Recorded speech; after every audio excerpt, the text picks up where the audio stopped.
안녕하세요. 오늘은 성경일독 14강 민수기 1장 1절부터 10장 10절까지입니다. 중간에 끝나냐고요? 네, 여기까지가 출애굽하는 준비를 하고요. 그다음에 10장 11절 출발합니다. 그래서 오늘은 10장 10절까지입니다.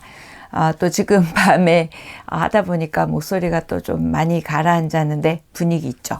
자, 레위기 읽으시느라고 너무 애쓰셨어요. 수고하셨습니다. 참 잘하셨어요.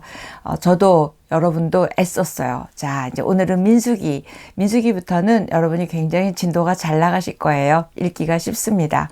그런데 제가 해드리고 싶은 말은 굉장히 많은 성경이 민수기입니다.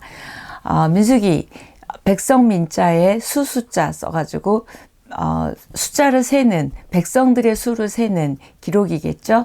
그런데 이게 원래 히브리 성경은 이 뜻이 아니라 광야에서 뜻이에요. 그런데 그 히브리 성경을 헬라어로 바꾸는 70인역이라고 있는데요. 그때 번역할 때 백성을 1장에서 숫자를 세고 그 다음에 26장에서 숫자를 세다 보니까 아마 두 번 큰 사건 숫자를 세는 큰 일이라고 생각해서 민수기라고 해서 아마 그 70인역을 번역하면서 이 한글로 된 성경도 민수기라고 했지만 실제 히브리어 성경은 광야에서, 이게 더 저는 확 와닿아요. 왜냐하면 광야에서 이스라엘 백성들이 겪었던 일들, 실패했던 일들, 이런 일들이 쓰여져 있는 게 민수기입니다. 그래서 광야에서, 근데 저와 여러분의 인생이 광야 같다고 하죠. 그렇다면 이 광야에서의 성경 민수기가 아마 저와 여러분의 삶에 많은 축소판이 될 수 있고요. 그 다음에 민수기를 통해서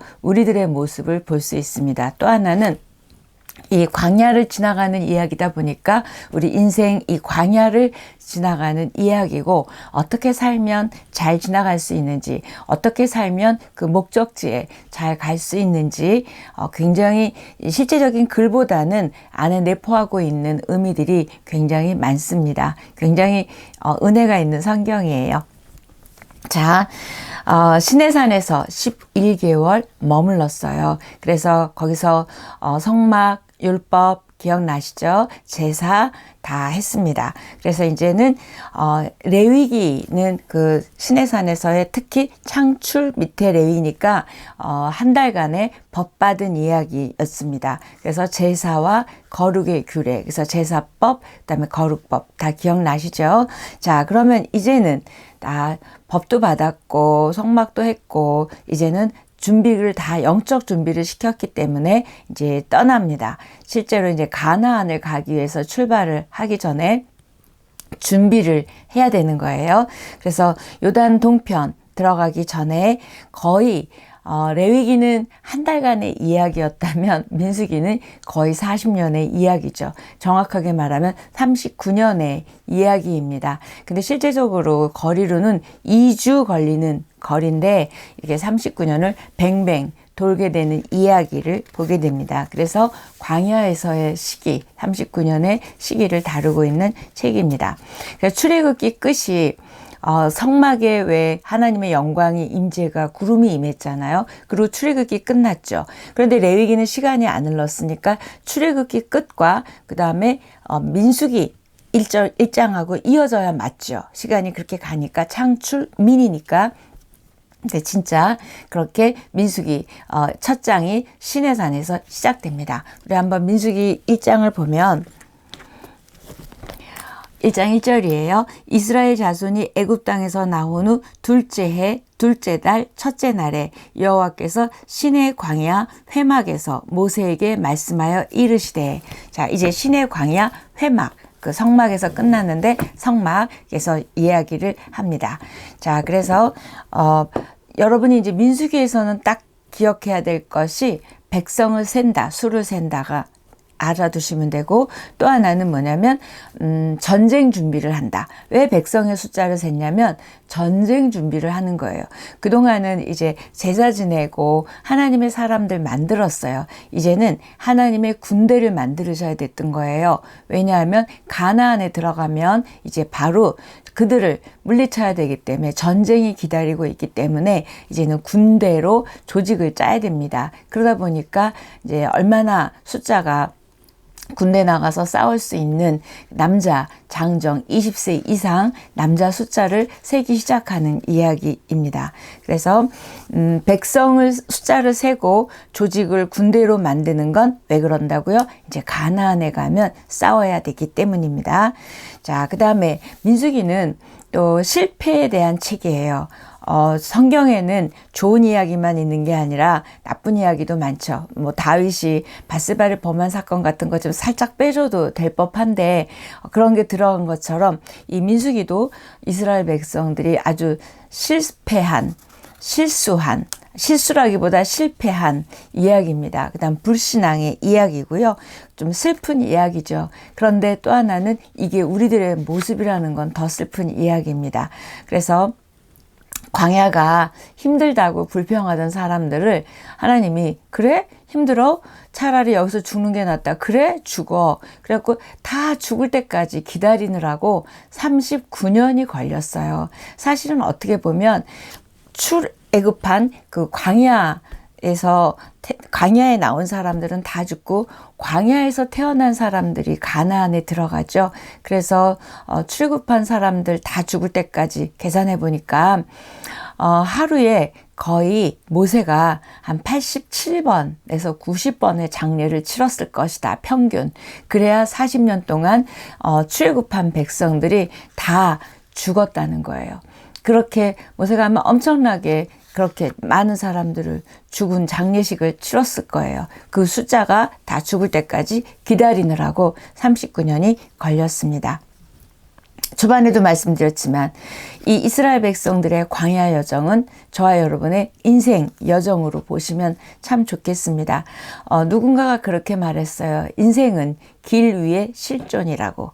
우리가 지금 길 위로 가고 있다는 거죠. 그래서 이 38년 길 위의 실존인 이스라엘 백성들을 보면서 저와 여러분이 지금 길 위를 가고 있는 이 인간의 인생의 실존을 좀 점검하고 가다듬었으면 좋겠습니다. 그래서 어떤 성경보다 자신을 보고 자신을 점검하고 자신을 비추어야 될 단어들이 굉장히 많이 나오는 성경이라서 저는 개인적으로 민수기도 참 좋아합니다. 제가 이렇게 하다 보면 66권을 다 좋아한다 그러더라고요. 근데 특별히 출애굽기랑 민수기, 여호수아 좋아합니다. 네, 자 그다음 또 하나는 이렇게 실패담이 있다 보니까 민수기는 이렇게 살면 안 되겠다 이런 생각을 많이 하게 하죠. 근데 그렇게 정말 이렇게 살면 안 된다라는 본보기로 쓴 성경이라는 걸 어떻게 알 수 있냐면 고린도전서 10장 11절 말씀입니다. 10절 11절인데요. 그들 가운데 어떤 사람들이 원망하다가 멸망시키는 자에게 멸망하였나니 너희는 그들과 같이 원망하지 말라. 그들에게 일어난 이런 일은 본보기가 되고 또한 말세를 만난 우리를 깨우치기 위하여 기록되었느니라. 그런데 이걸 앞에 쭉 읽어보면 민수기 이야기였어요. 결국 뭐예요? 말세를 만난 우리들이 깨우쳐주기 위해서 라는 거예요. 이렇게 민수기는 우리를 깨우치는 성경입니다. 그래서 시내산에서 하나님의 율법 받고 성막 짓고 또 구름으로 영광으로 임해 주시고 그러다가 이제 구름 기둥의 인도를 따라서 광야로 나가는데 나가긴 나가는데 믿음 없는 이 출애굽 세대들 다 죽고 그 다음에 태어난 애들 광야에서 태어난 사람들이 들어간다는 이야기라고 했죠. 그런데 이들도 여전히 부모들이 원망하고 불평했던 모습들을 봤기 때문에 이들도 여전히 그렇습니다. 그래서 이런 세대들을 또 데리고 가는 모세. 그러니까 모세는 출애굽 세대든 또는 이 광야 세대든 다 힘든 사람들을 이끌고 가고 있습니다. 자, 그래서 어떻게 보면 세대 교체가 일어나는 성경이죠. 출애굽 세대에서 이제는 광야 세대. 제가 이제 광야 세대라 그러면 나와서 광야에서 태어난 애들이라고 생각하시면 돼요. 자, 가나안에 데려간다라는 기가 막힌 하나님의 목적을 알고 가는 거예요. 끝을 압니다. 그런데도 끝을 아는데도 원망불평하는 모습이에요. 다 우리 여태까지 읽은 성경에서도 알지만 먹을 것, 마실 것, 뭐 편한 것 이런 것 잘 불편하면 바로 그랬어요. 여전히 그렇죠. 늘 사소한 것 때문에 걸려 넘어지고 또 늘 사소한 문제들로 불평하고 또 그래서 그 사소한 것들 때문에 영적인 거라든지 은혜라든지 축복을 우습게 여기고 또 기억하지 못하는 모습들이 이들에게도 있고 우리들에게도 있습니다. 자, 그래서 2주 만이면 끝났어야 될 광야길이 40년이 걸리게 되는 걸 보면서 어쩜 우리도 지금 바로 응답을 갈 수 있는데 돌고 있지는 않은지, 이스라엘 백성들이 돌았던 것처럼 우리도 돌고 있지는 않은지 한번 생각해 봤으면 좋겠습니다. 아까 다 죽을 때까지 기다렸다 그랬죠? 엄청 정말 하나님 너무 정확하시죠. 왜냐하면 가나안에는 구별되지 않은 사람이 들어갔다가는 못 배겨나는 거예요. 그대로 가나안 문화를 따라가게 되고 그다음에 이 애굽 것도 다 못 벗고 다시 가나안에 들어가서 그들이 금방 가나안화 될 것을 알기 때문에 다 정리하고 또 성결케 하고 훈련시키고 데리고 가는 이야기입니다. 자, 그래서 시내산 떠나기 20일 전부터 모압 평지에 이르기까지 이야기고요.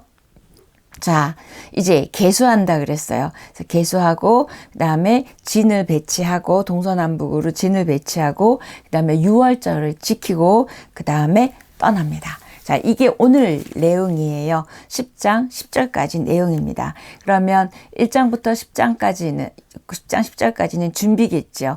자, 군사적으로 준비하고 그 다음에 영적으로 준비합니다. 자, 군사적으로 준비하기 위해서 1장에서 숫자를 세요. 그 다음에 2장에서는 또 그러니까 숫자를 센다라는 건 12지파를 인구조사를 하는 거고요. 그 다음에 3, 4장은 12지파의 레위지파가 들어가요, 안 들어가요? 안 들어가잖아요. 그래서 3장, 4장은 레위지파를 따로 숫자를 셉니다. 그래서 또 숫자 세고 난 다음에는 그 진을 거룩하게 하고 그 다음에 진이 출발, 이동하게 하는 이동 준비를 하게 되죠.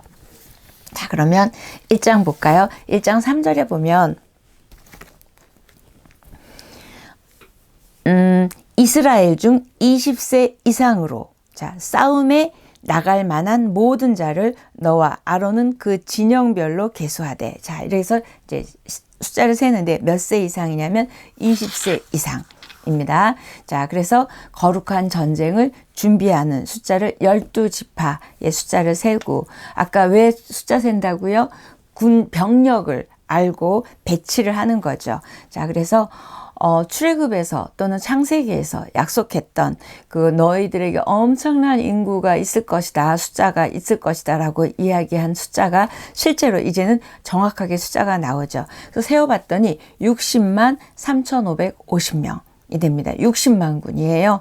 자, 그런데 레위인도 포함하지 않은 거예요. 60만 3,550명. 엄청난 군대가 됐죠. 이 오합지졸의 사람들을 이제 하나님의 군대로 만들어가고 있습니다. 그런데 이 군대라는 단어는 제가 지금 쓰는 단어가 아니라 출애굽기 12장 41절에 보면 출애굽할 때, 그들을 출애굽시킬 때 뭐라고 말씀하셨냐면 여호와의 군대라고 얘기했어요. 그때 그들은 그냥 막 갑자기 밤에 막 나왔잖아요. 그랬는데도 미리 얘기하셨어요. 여호와의 군대다. 그런데 진짜 여기서 진짜 하나님의 군대, 여호와의 군대로 만들어가는 과정이 1장에 있습니다. 그런데 우리도 예수 그리스도로 인하여 구원받은 우리도 군사입니다. 그렇죠? 디모데전서 디모데보고도 군사라고 이야기하듯이 우리도 영적 전쟁을, 영적 전투를 해야 되는 군사입니다. 저와 여러분이 여호와의 군대인 거예요. 자, 그래서 이제 1장은 그렇게 인구를 세고요. 2장에서는 1장의 숫자 60만 3,550명을 근거로, 지파별로 숫자가 달랐으니까 그걸 근거로 진을 배치해요. 근데 이제 성막이 있으면 성막을 중심으로 셋 이렇게 셋을 배치해서, 제가 전번에 성막 배치도 보여드릴 때 이쪽에 동쪽에 문이 있었죠. 이 동쪽에 혹시 누구 있었는지 기억 안 나시죠? 유다 있었어요. 그래서 유다 지파가 이때 이제 출현을 하게 됩니다. 가장 중요한 동쪽에, 출입구가 있는 동쪽에 유다를 아마 그것만 일단 기억해 놓으세요. 그렇게 해서 이제 그 숫자의 근거해서 배치를 하게 되죠. 자, 그런데 성막을 중심으로 배치하는 거예요. 왜? 이들에게는 하나님의 군대이기 때문에 하나님이 중심인 거예요. 저와 여러분도 하나님이 중심이 돼야 되는데 우리는 내가 중심이지만 여기서는 지금 하나님 중심으로 진을 배치하고 있습니다. 그리고 진을 배치할 때뿐만이 아니라 행진할 때도 성막을 중심으로 가는데 이제 행진할 때는 어떻게 가냐면 6지파가 가고요. 그 다음에 성막이 있고요. 그 다음에 6지파가 따라가는 거예요. 그래서 동쪽하고 남쪽에 있는 6지파가 먼저 출발. 그 다음에 여기 성막 가고요. 그 다음에 서쪽하고 북쪽에 있는 6지파가 따라가는 거예요. 그건 이제 또 차차 나오는데 이 진 배치에 대한 얘기 하면 좋겠습니다. 자, 그 다음에 성막이 중심에 있었죠. 떠나든 진 배치든 하나님의 중심, 인생이 하나님이 중심이다. 인생이 하나님이 중심이다. 제가 2번 얘기했어요. 왜요? 이들에게만이 아니라 저와 여러분에게도 우리의 인생의 중심엔 하나님이 있으셔야 되는 거예요. 그러니까 여러분의 모든 결정의 중심에 하나님이 있어야 되는 걸 지금 성막이 가운데 있는 걸로 이야기하고 있습니다. 그 다음에 유다지파가 왜 동쪽에 중요하게 했는지는 왜 야곱이 창세기 49장에서 자식들을 이렇게 축복할 때 르시레유 이스, 자, 레아가 난 6 아들이죠. 르시레유 이스 할 때 르시레는 사실은 축복을 못 받았어요. 왜냐하면 르우벤은 아버지의 침상을 더럽혀서 안 됐고, 그 다음에 시므온과 레위는 뭐 했죠? 그 세겜 사건 때 엄청나게 그 사람들을 죽여서 안 됐고, 그러다 보니까 넷째 유다가 이제 굉장한 그 유다 지파가 되는 거죠. 그래서 그 축복한 대로 창세기 49장의 축복한 대로 이어져 갑니다. 자, 그 다음에 3장, 4장인데요. 3장, 4장을 같이 붙여서 하면, 자, 레위 지파를 숫자를 세고, 그 다음에 레위의 세 아들, 게르손, 고핫, 무라리. 자, 게르손, 고핫, 무라리가 레위 지파인데, 근데 레위도 사실 세겜 사건인데, 좀 그랬잖아요. 그런데도 하나님의 은혜로 이 레위 지파를 따로, 하나님의 성전을, 그러니까 제사장을 돕는 지파로 뺍니다. 이건 정말 은혜죠. 그래서 레위 지파를 셌는데 1개월 이상 된 남자를 숫자를 셌더니 22,000명이 레위인이 나왔어요. 그래서 이 레위인 22,000명의 숫자가 있다. 이런 내용이 3장이고요. 그 다음에 또 이 레위 지파가 게르손 고핫 무라리가 무슨 일을 맡았는지가 나오는데 고핫 자손은 성소에서 다루는 물건들을 다뤘고요. 그 다음에 게르손과 무라리, 그러니까 게르손과 무라리는 그러니까 성막 기구를 댔어요. 조금 다루는 물건들이 달랐지만 그냥 게르손 고핫 무라리가 다 성전에서 쓰는 물건들을 다뤘다. 다시 말하면 제사장의 일을 도운 거죠. 자, 그 이야기가 3장이고요. 그 다음에 지금 이제 여기 이렇게 레위까지 셌어요. 그러면 뭐가 생각이 나냐면 레위는 그러면 어디에 들어가느냐? 성막이 가운데 있었잖아요. 성막의 옆에 레위 지파가 같이 있습니다. 자, 그러면 12지파가 진을 배치했어요. 군사 조직입니다. 가운데 성막이 있고 그 다음에 레위 있어요. 무슨 조직이죠? 제사장 조직이에요. 엄청난 메시지죠. 저와 여러분의 인생도 군대 조직과 제사장 조직이 필요해요. 군대 조직은 뭐죠? 영적 전쟁을 해야 되는 그런 군사이기도 하지만 우리가 이 땅 가운데 살아가는데 필요한 여러 가지 것들이죠. 그 다음에 제사장 조직은 하나님을 예배하고 영적인 준비들이죠. 그래서 이 군사 조직과 제사장 조직이 균형을 잘 이룰 때 참 잘 살아갈 수 있겠죠. 그래서 지금 이스라엘 백성들에게 이렇게 군사 조직, 제사장 조직이 잘 준비되는데 이야기까지가 4장입니다. 그래서 게르손, 고핫, 무라리 잘 업무 배치하는 이야기까지입니다. 그 다음에 이제 다 됐어요. 그 다음에 5장이에요. 자, 5장은 다 배치를 하고 난 다음에 준비는 뭐예요? 이제는 이 회막 진영을 깨끗하게 해야 되는 거예요. 왜요? 다 이제 뭐든지 성막도 다 지어지고 난 다음에 우리 기름을 바르고 구별했던 것처럼 지금 모세가 조직을 갖춘 후에 가장 먼저 성결 작업을 하게 됩니다. 그래서 거룩하지 못한 모습을 이제 정결하게 해야 되겠죠. 다 준비하고 이제 떠나야 되니까. 그래서 하나님의 임재, 또 하나님의 동행하심, 하나님의 도우심을 받기 위해서 성결 작업을 하고 있는 게 5장입니다. 그래서 진의 정결, 이 진을 정결하게 하는 게 5장 1절에서 4절까지 이야기가 나오고요. 이때 뭐 전염병이나 유출병이나 이런 걸로 부정한 자들이 있으면 진 밖으로 내보냈고 이런 이야기들이 나오고, 그 다음에 또 하나는 이렇게 사람만 부정한 게 아니라 뭐 재물이나 성물이나 이런 거에 대해서 뭐 또 피해주고 이래서 관계가 틀어졌거나 이런 일들도 다 속죄하고 배상하게 해서 아주 다 골고루 이렇게 공동체의 균열이 생기지 않게 하는 이 이야기가 5장에 나옵니다. 그 다음에 5장의 뒷부분은 뭐냐면 또 이제 가정을 깨끗이 해야 되는 거예요. 근데 이 가정에 보니까 부인이 의심이 가는 거예요. 그래서 부인이 의심이 갈 때는 쓴 물을 마시게 해서 그걸 의혹을 없애고, 그래서 그거를 의심의 법이라고 합니다. 이렇게 부부가 정결해야 되는 이야기, 그다음에 의심의 법, 이런 이야기가 5장입니다. 그다음에 6장, 여러분 잘 아는 그 아론의 축복 기도문이 있는 게 6장인데요. 근데 그건 조금 뒷부분에 나오고 6장 하면 나실인 딱 생각해 놓으시면 돼요. 나실인의 규례가 나와 있는 게 6장입니다. 나실인은 레위인이 아니에요. 그런데 자기의 헌신과 자기의 어떤 그런 서원으로 내가 하나님 앞에 이렇게 헌신해서 섬기겠다 하는 사람들 앞에, 그 사람들 앞에 자기가 엄격하게 맹세하고 서원한 사람들이죠. 그래서 술을 먹으면 안 되고 시체를 만져도 안 되고 머리를 잘라서 안 되는 이런 나실인의 규례가 나와 있는 게 6장입니다. 근데 자신을 구분해서 하나님께 드린 거죠. 나실인 하면 떠오르는 사람이 삼손? 네, 그런 규례가 지금 6장에 있고요.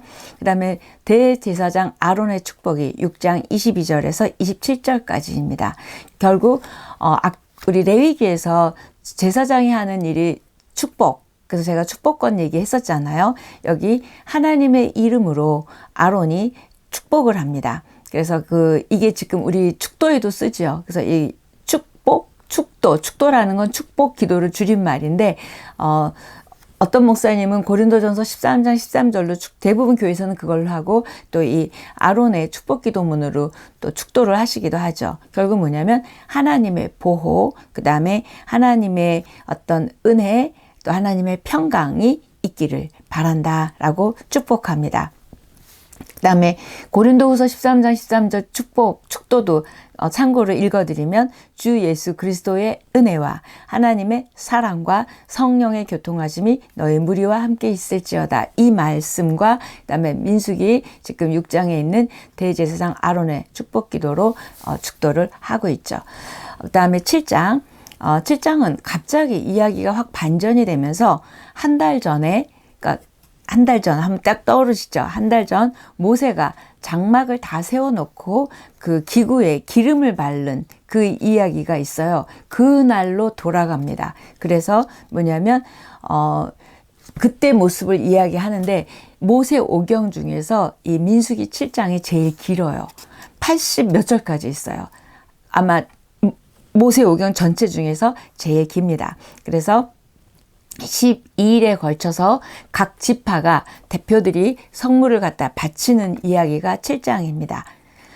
근데 이 지파가 성물을 갖다 바칠 때 다 똑같이 바쳤고 순서는 그 진영의 배치 순서와 똑같이 하게 됩니다. 8장은 레위인의 위임과 레위인의 구별입니다. 그래서 레위인의 몸을 정결히 하고 그 다음에 희생 제물을 드리고 그 다음에 이스라엘 자손들, 많은 이스라엘 백성들 앞에서 안수를 받고 하나님께 드려지는데 레위인을 어떻게 드렸냐면 이렇게 이 요제 거제 손을 들지요. 요새는 흔드는 거죠. 그래서 이 레위인을 하나님께 드리는, 바치는 요제의 이야기가 나옵니다. 자, 요제는 흔들어 드리는 제사예요.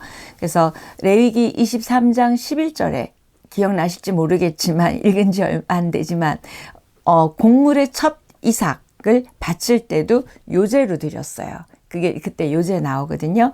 그 다음에 자, 이렇게 해서 회막에서 봉사하는 레위인이 25세부터 50세까지다. 이런 이야기가 나오고, 또 살짝 4절 3절과 4절 37절에는 또 30세에서 50세, 그래서 25세에서 50세, 또 하나는 30세에서 50세, 이렇게 약간 살짝 다른 내용이 있긴 해요. 또 여러분들이 읽으시다가 왜 여기는 그래요? 여기는 왜 그래요? 그건 저도 모르겠어요. 25세에서 50세, 30세에서 50세 이렇게 둘로 나와 있습니다. 자, 민수기 9장 굉장히 중요한 장입니다.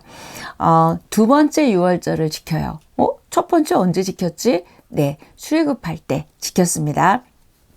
그러니까 지금 출애굽한 지 거의 1년이 됐으니까 이제 1년 만에 다시 두 번째 유월절을 지키는데, 그 내용이 민수기 9장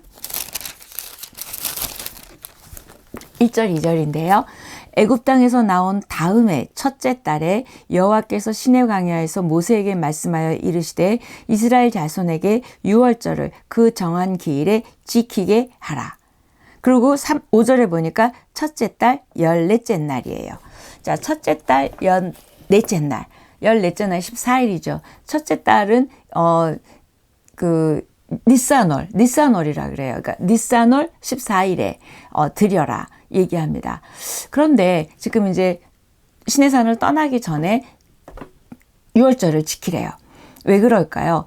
내가 누구인지, 내가 어떤 사람들인지를 알고, 그 다음에 영적으로 재충전을 하고, 영적인 의미를 알고, 자기네들이 지금까지 시내산에서 율법 받고, 영적인 훈련을 받고, 군대 배치하고 다 이렇게 됐어요. 자, 이 다음에 이제 출발할 때 이 하나님이 주신 은혜를 우리 영적 연료통에 넣어야 되는 거예요. 그리고 그 힘으로 이제 너희가 광야를 잘 지내가기 위해서 유월절을 지킵니다. 여러분, 군대 가기 전날 예배 드리지 않나요? 저는 아이들 방학 때 왔다가 갈 때, 학생 때 가는 전날이면 꼭 저희 예배 드렸어요. 그런 것처럼 뭔가 중요한 일이 있을 때 예배 드리죠. 이거가 지금 유월절을 지키라고 얘기합니다. 니산월 14일 지켰어요. 근데 유대인의 하루가 밤부터 시작하는 건 아시죠? 그래서 보면 니산월 첫째 달 14일 밤에 드려라 얘기합니다.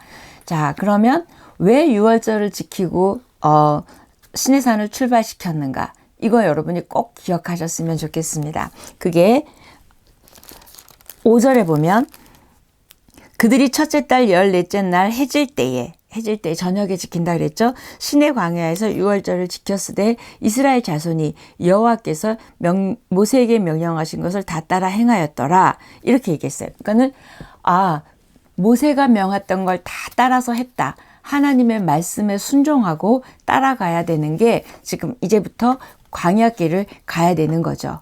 그래서 또 유월절은 이스라엘 백성들에게 있어서는 엄청난 사건이잖아요. 그러니까 이제 그 광야 생활 시작하기 전에 이런 영적인 축복과 또 우리가 구별된 백성임을 깨닫고 그 다음에 가는데, 이때 지킬 때 약간 여러분이 질문하실 것 같아서 제가 먼저 말씀드리는데 9장 12절에 보면 아침까지 그것을 조금도 남겨두지 말며 그 뼈를 하나도 꺾지 말아서 유월절 모든 율례대로 지킬 것이라. 근데 이때 뼈를 꺾지 말라라는 얘기가 있어요. 근데 그 말 전에 뭐가 있냐면, 그런데 병에 걸렸거나 뭔가 불결해가지고 유월절을 못 지킨 사람들이 있어요. 또 외국인도 지켜야 되는 게 유월절이었는데, 그럴 때 하나님은 이 제외를 시킨 사람은 단 한 명도 없어요. 다음 달 둘째 달, 그러니까 둘째 달 14일에 지키게 했습니다. 그래서 그렇게 지켜라 다 얘기한 다음에 유월절 지킨 걸 이제 먹는데, 여기 보니까 뼈를 꺾지 않았다 이 얘기합니다.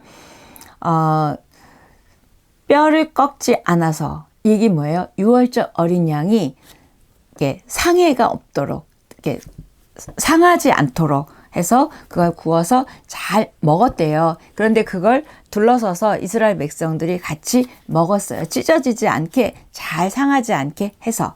결국 이 얘기는 6월절 어린 양이 장차 십자가 고난을 겪으실 예수 그리스도를 예표하는 거 아시잖아요. 그래서 요한복음 19장에 보면 예수님이 십자가에 달리셨을 때 뼈를 꺾지 않았다. 그 말이 또 나오게 됩니다.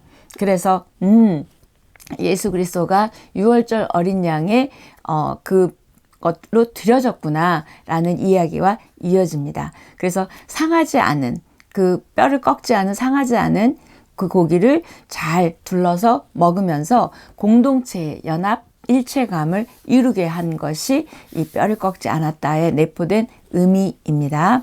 자, 그래서 요한복음 19장 31절로 36절까지 한번 참고로 읽어보시면 이 맥락이랑 연결이 됩니다. 자, 그리고 모든 다른 종족들도 유월절을 지켜야 했습니다. 자, 그 다음에 두 번째 유월절의 의미 여러분 제가 말씀드렸고요. 결국 이거예요. 은혜의 확신입니다. 그래서 은혜의 확신이 여러분의 영혼의 마음의 연료통에 가득 채워지면 우리가 힘들어도 이겨나갈 수 있고 광야에서도 이겨나갈 수 있는 거예요. 그래서 우리가 주일날 예배드리고 그 힘으로 또 일주일을 살잖아요. 그런 것처럼 지금 영적인 연료통에 하나님의 은혜를 채우는 게 두 번째 유월절을 지키게 했습니다. 결국 보면 보이는 준비, 군대를 배치하고 이런 준비보다 보이지 않는 준비가 더 중요한 것 같아요. 우리도 보면 외적인 준비는 잘하지만 영혼의 준비, 마음의 준비, 기도의 준비 보이지 않잖아요. 그런데 그 준비가 더 중요하기 때문에 그 준비를 시키고 그 다음에 이제 출발을 합니다. 그래서 이제 민수기 10장에 보면 9절까지만 10절까지만 할 텐데 은나팔을 만들게 해요. 그래서 이 나팔로 이제 부부 불면 출발, 정지 이게 되는 나팔로 했습니다. 그래서 은나팔 2개를 두들겨 만들어라 10장 2절. 그 많은 군대를 여기서 앞에서 얘기한다고 뒤에 안 들리니까 이 나팔 소리로 길게 불면 뭘 나타내고 짧게 불면 뭐고 2번 불면 뭐고 이렇게 했겠죠. 자, 이게 이제 출발 준비 완료입니다. 자, 인생은 광야예요. 그렇습니까? 그러면 광야에서라는 이 민수기 이 책이 저와 여러분이 광야를 잘 지나가는 많은 영적 메시지가 있기를 바랍니다. 여러분 10장 10절까지 읽으시면 됩니다.